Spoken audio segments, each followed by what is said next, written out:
semuanya, apa kabar? Sehat, sukses, bahagia selalu ya. Jangan lupa subscribe karena subscribe itu gratis. Dan bagikan channel ini agar kami dapat lebih berkembang dalam memberikan Anda berbagai insight dan informasi yang bermanfaat tentunya. Dan bagi Anda yang selama ini telah mendukung kami dengan subscribe dan membagikan channel ini, kami ucapkan terima kasih dari lubuk hati yang paling dalam. Dan kami doakan Anda selalu diberikan kesehatan, rezeki, dan kebahagiaan yang melimpah. Mari kita mulai sebuah insight tentang sebuah perusahaan yang bernama Celipan Finance Indonesia Tbk, atau yang berkode saham CFIN atau CEFIN. Harap tidak tertukar dengan Carun Pokpan Indonesia CEPIN ya. Beda satu huruf nih, CEFIN. CEFIN didirikan 15 Januari 1982 dengan nama PT Celipan Leasing Corporation. Kantor pusat dari Celipan Finance beralamat di Wisma Slipi, Jalan Letjen S. Parman, Kafling 12, Jakarta. Celipan Finance Indonesia Tbk ini memiliki 45 kantor cabang yang tersebar di berbagai wilayah di Indonesia.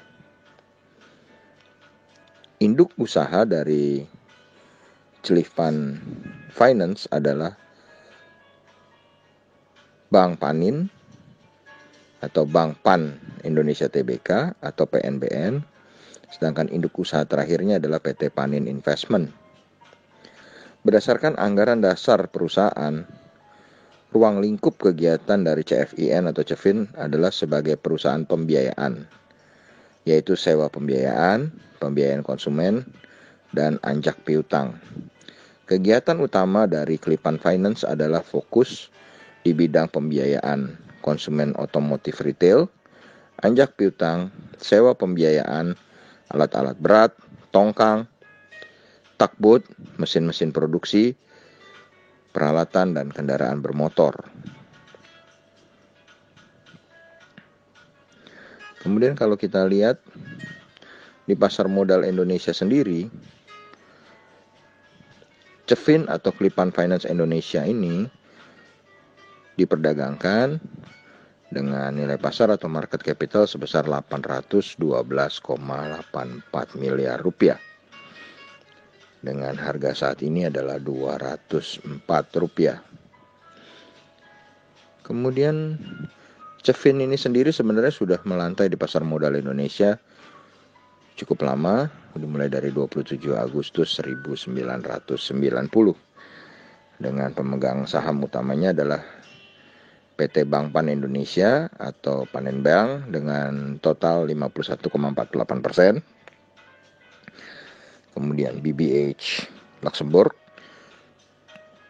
sebesar 8,23% dan saham masyarakat sebesar 40,29%. Komisaris utama dari CEFIN ini adalah Rosniati Salihin, dengan direktur utamanya adalah Gita Puspa Darmawan. Kemudian kalau kita lihat secara IPS, CEFIN ini mencatatkan IPS sebesar 52. Sales atau total penjualan dari CEFIN adalah 855,34 miliar rupiah dengan aset sebesar 11,16 triliun, liability sebesar 6,36 triliun, equity sebesar 4,8 triliun, dan net profit sebesar 102,75 miliar. Ini juga menandai bahwa dengan EPS yang 52 tadi, price earning ratio CEFIN ini menjadi sangat murah, yaitu 3,92 kali. Kemudian book value per share dari CEFIN sendiri adalah 1.204 yang menghasilkan PBV atau price to book value 0,17 kali. Sedangkan net profit margin dari Cefin adalah 12,01%. Sedangkan ROE atau return on equity-nya adalah 4,28% dan return on asset-nya adalah 1,84%.